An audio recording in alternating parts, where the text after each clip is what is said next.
Ny makasika ny fandraisam-bahoaka izay tanterahan'ny Instat ny omby sy ny soatoavina malagasy tsy afa-misaraka ireo kanefa dia efa ahitana fiakarany tokoa izao ny vidin'ny omby amin'izao fotoana izao ary farany akon'ilay hetsika fampiratiana ny arena kibon'ny tany izay tanterahan'ny antenmeran'ny arena kibon'ny tany eto amin'ny nosy ny akon'ireo no arahantsika ao anatin'ity tapatapam-baovao ity.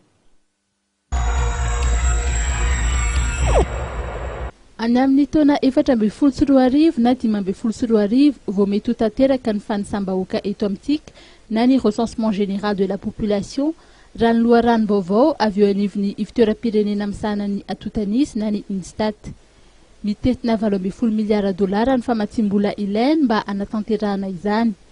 Efa nisy ihany ny ampahanasa novatian'ireo mpamady vola avy any ivelany saingy ny ato izany no ny toetra rasy ny savorivory politika misy eto amin'ny firenena. Ny fiverenan'ny famatsiam-bola dia miankina amin'ny fanatanterahana ny fifidianana. Raha ny eo amin'ny lafiny teknika no resahana dia vonona ny eo anivon'ny Instat hanatanteraka izany fandraisam-bahoaka izany.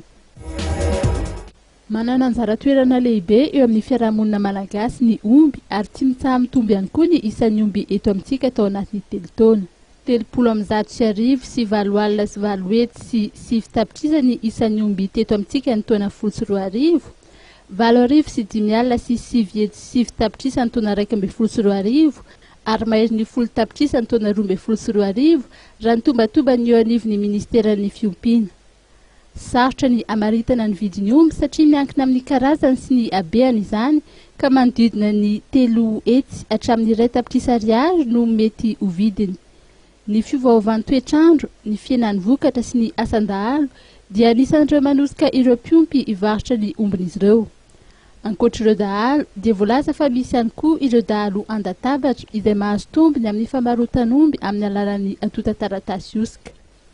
4 sy 9 alina sy 2 tapitrisa ariary no voahodikodin'ny tompon'andraikitra eo anivon'ny sampandraram-panjakana teo anelanelan'ny janoary 20 sy jolay 12 raha ny tatitra avy amin'ny tahirim-bolam-panjakana.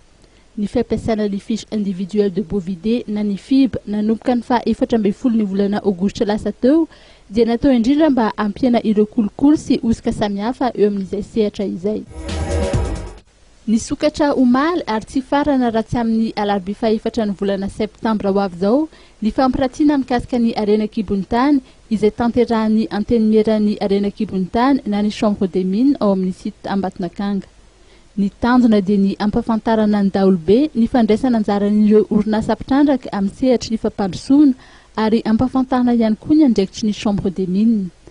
Raha ny tatitra ETA 12 dia mihoatry ny 12 sy 300 miliara ariary ny vola niditra tamin'ny fanjakana avy amin'ny orinasa mpitrandraka ny toam-piasana 12. Manana andraikitra eo amin'ny fanarenana ny tontolo iainana ireo orinasa mpitrandraka noho ny fiatraikan'ny asa fitrandrahana eo amin'ny tontolo iainana.